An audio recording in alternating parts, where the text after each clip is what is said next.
Hello Project People, welcome back to Season Project. Jadi sekarang ini jam 7-an lewat, pagi-pagi hari Sabtu. Gue udah mau pergi ke bengkel. Ini mata masih bengkak ya, baru bangun tidur. Hari ini tuh termasuk hari yang gue tunggu-tunggu ya. Udah semenjak mobil ini datang, itu 2018. Karena semenjak mobil ini datang, gue udah tahu dari awal kalau pada suatu saat gue bakal pasang barang ini ya, yaitu Dastek Unichip Q4. Hari ini yang gue pasang. Dulu itu di Brio gue udah pernah pasang Dastek Unichip. Gue pasang di Sigma Speed sama Omboy. Itu sekitar 3 atau 4 tahun lalu lah ya, sebelum Yaris. Gue pakai Brio Matic 1200 cc dan gue cukup puas sama hasilnya. Tuningannya itu naiknya sekitar 18 HP kalau nggak salah ya, di Sigma Speed. Jadi gue putusin untuk yang Yaris gue kali ini juga bakal pasang di Sigma Speed. Terus gue udah ada Dasteknya, itu gue beli bekas waktu itu. Jadi sebenarnya Dastek Brio gue tuh gue simpen sampai Yaris ini datang. Terus rencananya tuh gue pasang Dastek bekas Brio di mobil ini. Cuman temen gue ada yang temen gue itu tiba-tiba ada jual Dastek bekas Yaris Bapau, dan dia titip jual ke gue. Kebetulan gue ini ada buka consignment ya. Consignment itu titip jual untuk part-part mobil, bisa dicek di Instagram Static Faction masuk. Nah terus harganya cukup good kan. Terus gue pikir karena teknologi itu cepet banget ya ketinggalannya, jadi gue pikir ya udahlah sekalian. Jadi Q Plus gue di Brio waktu itu gue jual. Terus Dastek Q4 yang teman gue titip jual ke gue, akhirnya gue bayarin gitu. Dan hari ini gue mau pasang karena project Yaris gue yang lain-lain udah kelar. Jadi penutupannya pasang Dastek Unichip dan tuning. Dan gue juga sangat penasaran berapa horsepower. Ya kita tunggu aja nanti ya. Semoga aja hasilnya semuanya baik dan aman tanpa kendala. Oke. Dan sorry banget kalau misalnya video kali ini gak sejernih atau gak sebagus kualitas video biasanya, karena hari ini gue pakai iPhone 8 ya buat ngerekam. Karena videografer gue berhalangan hadir karena PPKM ya. Dia lagi mengurungkan diri di rumah biar aman juga. Jadi ya kali ini gue mutusin oke, sendiri dulu. Gue rekam seadanya dulu. Semoga hasilnya masih bisa memuaskan kalian ya. Thank you.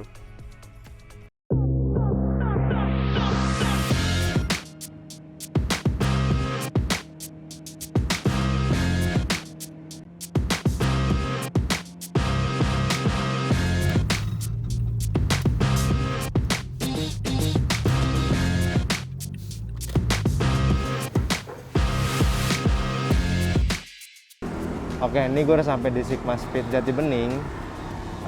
Jalanan cukup lancar tadi. Sekarang mobil gue ini lagi di fogging dulu karena lagi PPKM dan pandemi ini ya, protokol kesehatan sangat ketat ya di sini ya. Ini pun gue juga pakai masker, cuman kan lagi syuting ya gue lepas dulu karena tadi gue cek di mobil suaranya agak mendem ya kalau pakai masker. Ini gue lagi di luar sendirian nungguin mobil gue di fogging dulu. Semoga sih nanti gue bisa liput pas wiring ya, mungkin dikit-dikit aja karena kan gue mesti izin juga ke Om Boy. Dia belum datang sekarang.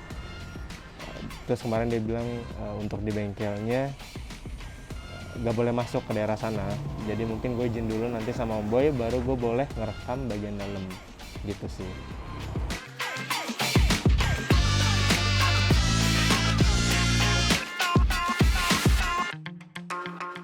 Oke, jadi mobil gue udah kelar di wiring ya.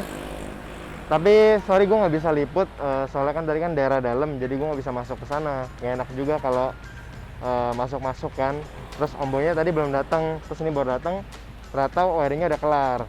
Jadi paling nanti gue kasih lihat aja. Gue udah rekam dikit hasil wiringnya kayak gimana. Sekarang mobil gue udah naik ke mesin dyno, lagi mau dituning. Cuman dapat kabar yang gak bagus juga ternyata buat Toyota Yaris yang kayak gue. Oh ya, ini Toyota Yaris 2018 TRD mesinnya itu 2 NRV dual VVT-i, punya gue ini manual. Dan ternyata buat mobil ini limiter RPM masih belum bisa dibuka, kata Om Boy-nya. Aduh ya agak sedih juga sih, cuman ya udahlah gimana lah. Semoga aja hasilnya tetap masih bisa maksimal. Kita lihatnya nanti prosesnya gimana ya.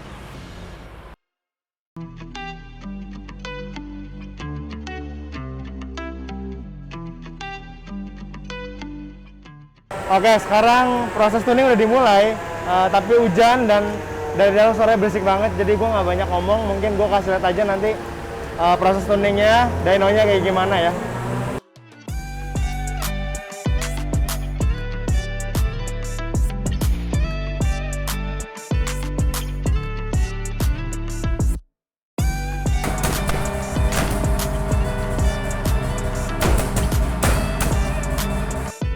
Oke, jadi tuningnya udah kelar, wiring juga udah diberesin. Tadi pas tuning gue nggak bisa ngomong banyak karena berisik banget dan hujan, jadi ribet.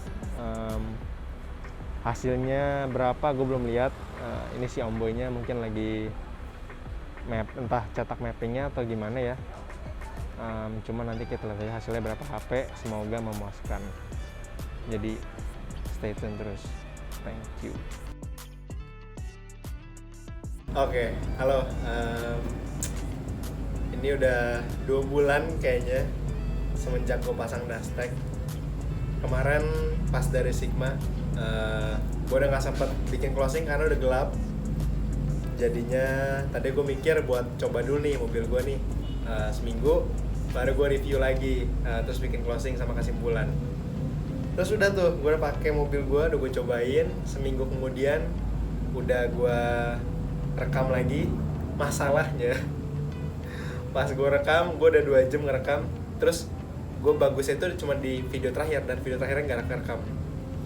Jadinya mesti nunggu lagi, dan sekarang baru sempet lagi, baru bisa bikin konten lagi. Ya udah, sekarang gue jelasin. Kemarin Dastek kan udah kepasang. Terus ini penempatan selektornya tuh kayak gini. Nah, buat selektornya tuh lokasi di sini nih. Ini selektornya ada 5 mapping yang digital, tinggal putar doang.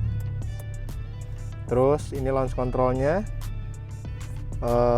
Cara nyalainnya tuh tinggal dua-duanya saklarnya digeser ke kanan yang on. Ntar dia RPM-nya bakal limit sendiri di sekitar 4000-an. Nah, ini untuk pilihan-pilihan mappingnya dari sini nih, tulisannya nih. Yang pertama itu Pertamax SP3, kedua SP7, Pertamax M itu Pertamax meledak. Terus settingan 4 dan 5 itu buat Pertamax turbo.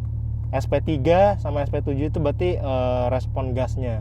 SP7 respon gasnya bakal lebih baik dibanding yang SP3. Jadi SP3 buat harian lebih cocok, SP7 kalau lagi mau ngebut.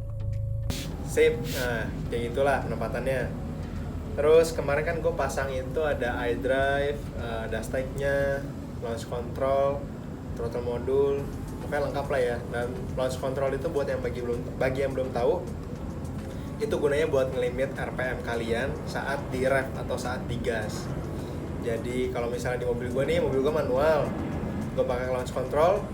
Kalau gue nyalain launch controlnya, itu bakal ngelimit di sekitar 4000 sampai 4500-an deh kalau nggak salah. Nah, jadi itu mempermudah gue saat mau nge-launch atau nge-start gitu. Buat yang belum pernah lihat launch control kayak gimana, ini gue juga udah rekam, hasilnya kayak gini.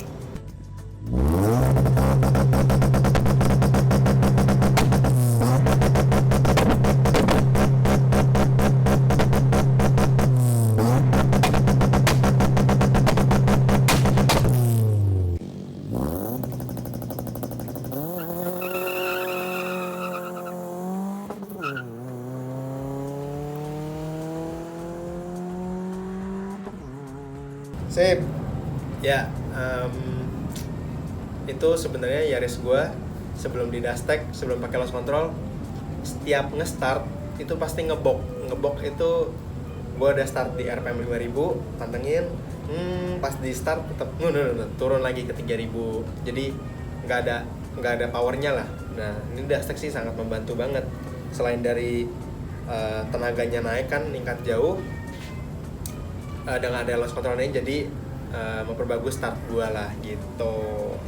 Nah, untuk pertanyaannya berapa sih horsepower-nya, berapa kenaikannya horsepower dan torsi sebelum dan sesudah pakai dashtek. Di sini udah ada nih dyno sheet-nya. Nih, cuman gua nggak kasih lihat kalian dari sini ya, soalnya ini kurang informatif. Jadi gua udah bikin slide buat penjelasannya. Jadi ini slide-nya, langsung aja. Nah, oke. Untuk yang slide pertama ini kan ada grafik HP atau power ya. Jadi dari dyno sheet ini bisa dilihat kalau power sebelum dashtek itu 97,5 kW. Ini gue juga bingung kenapa Omboy dyno sheet-nya hasilnya pakai kilowatt ya. Biasanya pakai horsepower. Jadi gue ada konversi manual lewat rapid table sama fuel unit conversion. Nah itu, jadi peak power sebelumnya itu ada di 97,5 kW atau 130,75 horsepower. Terus naiknya itu 11,3 kW jadi 108,8 kW. Kalau dalam HP itu 145,9 bhp. Nah itu gue bikin juga persentase kenaikan tiap RPM ya, kan dyno sheet-nya soalnya kan ada penjelasan tuh tiap RPM naiknya berapa. Jadi gue bikin begini. Nah kalau bisa lihat itu kenaikan paling gede secara persentase itu di RPM bawah, RPM 2000, 27%. Makanya itu menjelaskan kenapa gue udah ngetes mobil gue dan berasa banget di RPM bawah, dan di atasnya itu 11,6% lah. Lanjut ke grafik torsi. Oke, ini untuk grafik torsi bisa dilihat kalau torsi sebelum gue pasang dashtek itu 168,3 Nm. Itu di RPM 4000. Cuman semenjak dashtek peak torsi gue itu bergeser nih, tertinggi jadi di 5000 RPM sebesar 182,3 Nm. Berarti ada kenaikan sekitar 14 Nm atau 8,3%. Nah, terus yang di sini juga bisa dilihat kalau perubahan yang paling besar berdasarkan persentasenya itu di RPM 2000, 27,49%. Makanya ini menjelaskan kalau RPM bawah gue tuh jauh lebih enak ya, lebih ngisi gitu. Soalnya secara persentase emang lebih paling gede nih, naiknya 27,49%. Sama di RPM akhir juga lumayan sih, 11,6%. Oke, kalian udah lihat ya kenaikan torsi dan horsepower gue berapa banyak. Sekarang pertanyaan selanjutnya, dari perbedaan segitu gede, ngaruh ke akselerasinya berapa sih waktunya? Jadi gue udah ngetes perbedaan waktu akselerasi dari sekitar 40 sampai 130 km per jam ya. Kalau nggak salah, gue juga lupa. Soalnya gue bikinnya 2 bulan lalu sih.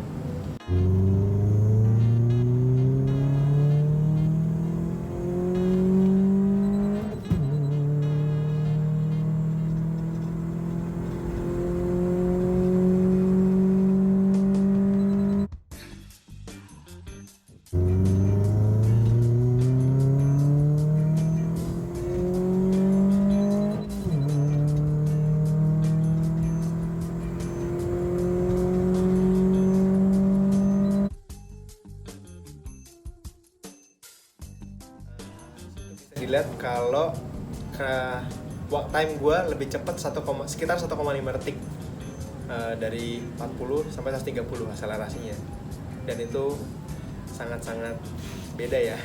1,5 detik itu nggak gampang loh buat kita upgrade terus jadi performa meningkat segitu banyak gitu loh.